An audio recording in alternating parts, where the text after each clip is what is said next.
Welcome insiders to Tech Inside. I'm your host Eric.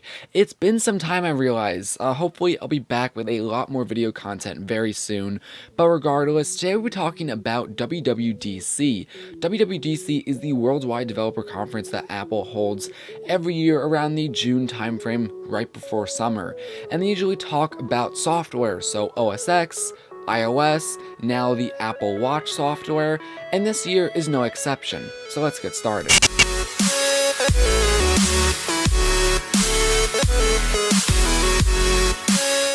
So diving straight into Apple's announcements, OS X. OS X Yosemite is the current operating system we have right now.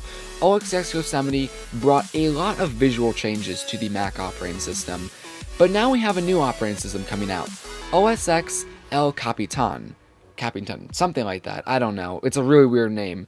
Regardless, this operating system is going to bring more features in the back end of things to the Mac operating system. So first, Apple stated that OS X El Capitan is just going to overall perform better. First in the battery life department, and also just in performance overall, like opening up programs and whatnot, and also in the graphics side of things, even for gaming.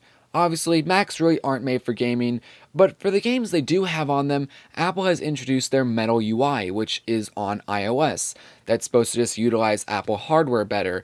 And now the Metal UI is on OS X. It's going to hopefully bring developers to utilize the hardware better, so we're going to see hopefully more graphic intensive games work well on the Mac. And with apps mentioned, Apple's also working on their own apps. So like Photos replaced iPhoto and Aperture. And now with OS X El Capitan, it's going to bring more advanced features to Photos so you can do better edits and whatnot. And then in the Mail application, there's going to be tabs so you can better multitask. And with multitasking mentioned, Apple is bringing better multitasking to full screen apps, because now you can have side-by-side apps on the full screen mode just on one screen. And I also believe Apple is adding a snap functionality to OS X, so I can take a window, just throw it to the top, and bam, it becomes full screen.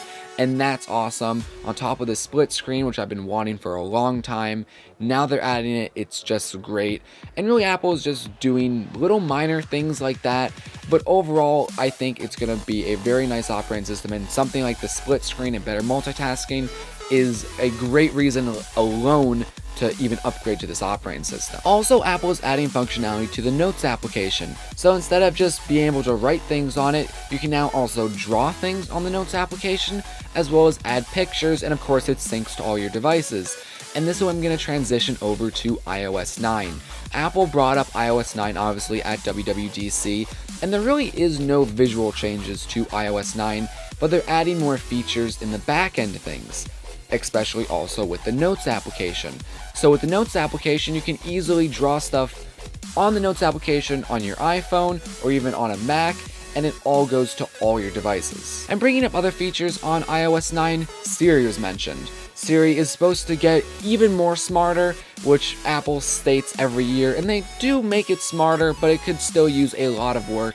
And now, Siri is supposed to be a lot more active with being able to work with you on finding things, on having better searches, which is great. Siri is going to be able to do things like search through your Photos application or reminders or other things on your iPhone, and just overall searching in general, whether it's on Siri or just simply typing it in on your phone, is supposed to be improved. It's supposed to have a lot more visual graphics so you can see exactly what your phone is looking up. And of course, iOS 9 would not be complete with Apple stating it's going to be faster, going to help battery life, going to be more secure, blah, blah, blah, blah. That's great. We'll actually see if that happens.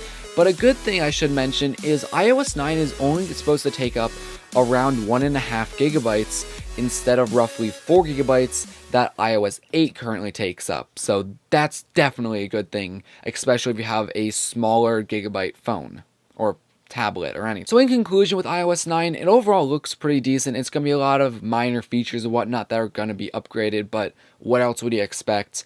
But if you have an iPad and you want to put iOS 9 on it, I am really looking forward to that, because iOS 9 is supposed to finally bring multitasking to an iPad. So you can have two windows side by side, whether it's a video in your text messages or your emails and notes.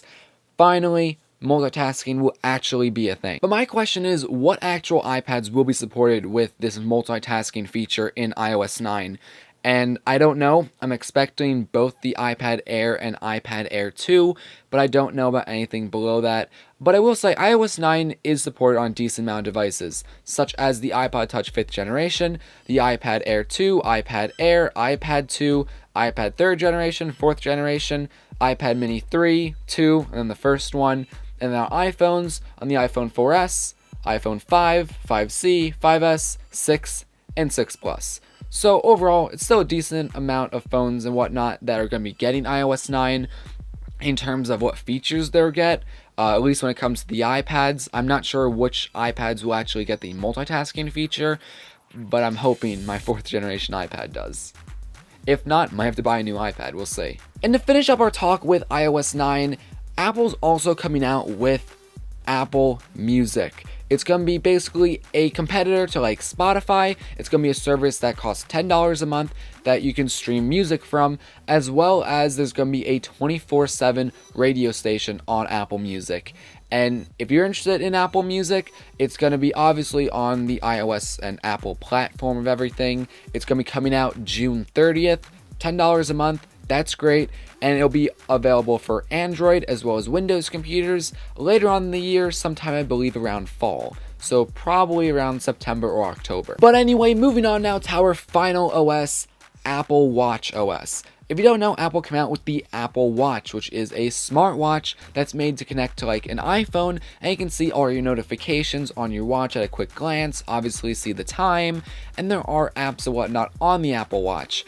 I've used an Apple Watch once, and I really like it, and I'm hoping to pick one up, but it's a decent amount of money. Regardless, if you have an Apple Watch or you're thinking to get one, you might be looking forward to the Apple Watch OS 2, which doesn't seem to do a whole lot, but it is upgrading it a little bit. It's going to be adding new faces and whatnot to your watch, which is alright, whatever. It's supposed to be making app support and whatnot better, so we're going to be seeing more dedicated Apple Watch apps, which is great. There also is going to be a nightstand mode, so if you have your Apple Watch like plugged into power so it's charging, just sitting on your nightstand like when you're going to bed, and have it flip sideways, it illuminates just a little bit to kind of show a clock that you could use as like an alarm or something, or just quickly glance to see the time when you're trying to sleep, which I think that feature is really cool. So there you guys go. That's WWDC 2015 talking about iOS 9, Apple Watch OS 2, and OS X El Capitan.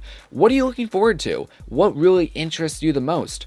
Really, I'm happy for everything that's coming out. Maybe it's not all huge, but some little things are great, and the multitasking thing I actually think is a big deal, and I'm really looking forward to that. And we'll see where multitasking and whatnot leads with iPads and the OS X platform and whatnot. But let me know in the comment section below, what do you guys think about everything that was mentioned? Do you have any questions, comments, concerns? Obviously, leave them in the comment section below. Realize everything I did talk about isn't everything. I mean, there's still little other features and whatnot that I did not mention, but the things I did mention were what I thought was really worth it. Anyway, that's the video for today. Stay tuned. Hopefully I'll be making more videos very soon. I have a lot planned with this channel and whatnot. Just, I'm finishing up my school year, so stay with me. Anyway, guys, that's the video for today. I'm Eric. I'm signing out.